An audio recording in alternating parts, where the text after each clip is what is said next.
Mes chers amis, malheureusement ici où je suis, je n'ai pas de boîte de tzedaka.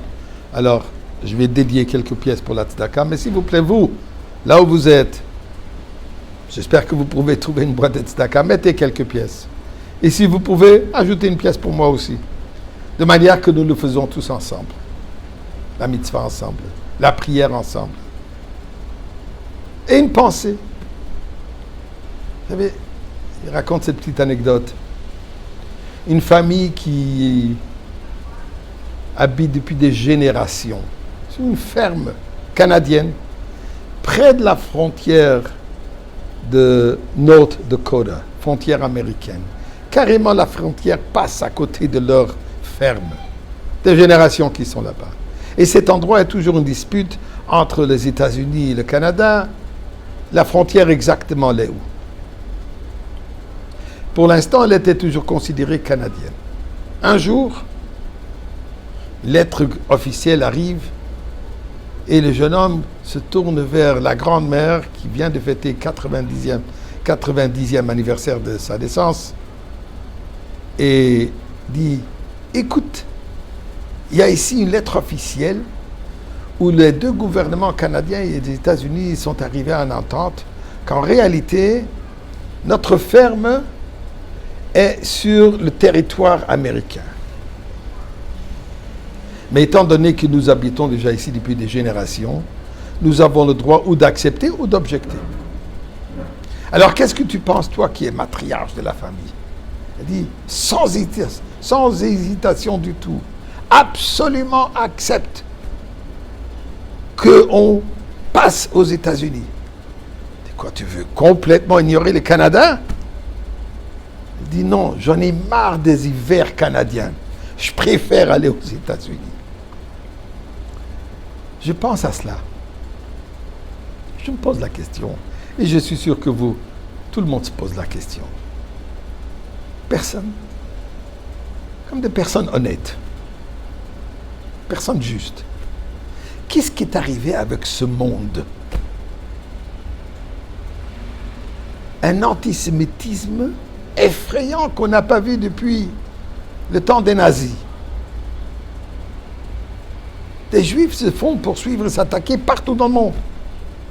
Je viens de lire cet après-midi, visionner un petit WhatsApp, un message, comme un individu en Australie rentre dans une synagogue religieuse, se met à frapper les gens, se met à hurler, et qu'est-ce qu'il crie? Quittez d'ici!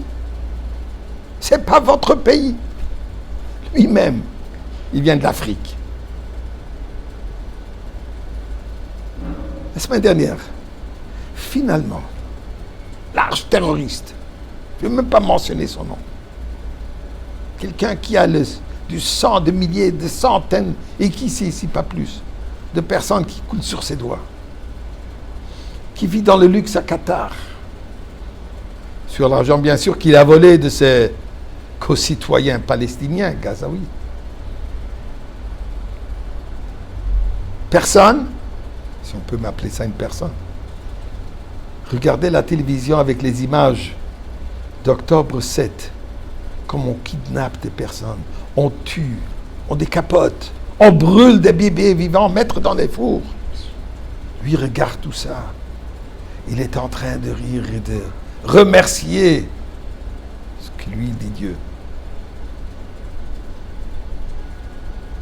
Finalement, on l'a envoyé là où il devrait être depuis bien longtemps. Et tout à coup, un martyr. Tout à coup, un modéré, un homme de paix, un politicien, la média n'est même pas capable de le nommer un terroriste. Et je me pose la question, qu'est-ce qui est arrivé avec ce monde?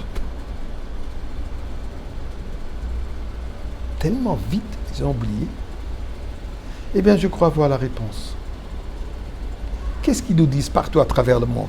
En France, toute l'Europe, l'Asie, États-Unis, Canada, on se fait dire partout. Ce n'est pas votre place. Eh bien, vous savez quoi? Ils ont raison. Ce n'est pas notre place. Je crois que c'est un message que Dieu nous envoie. C'est le moment de la délivrance qu'on a entendu du Rabbi. Mais on est devenu trop confortable dans cet exil. Alors Dieu nous envoie des messages, des rappels uniformes à travers le monde. Ce n'est pas notre place. Et vous savez quoi? Ils ont raison. Ce n'est pas notre place. Notre place, elle est à Yerushalayim avec Mashiach et Ribono Shel Olam. On a entendu le message. On est prêt. Maintenant,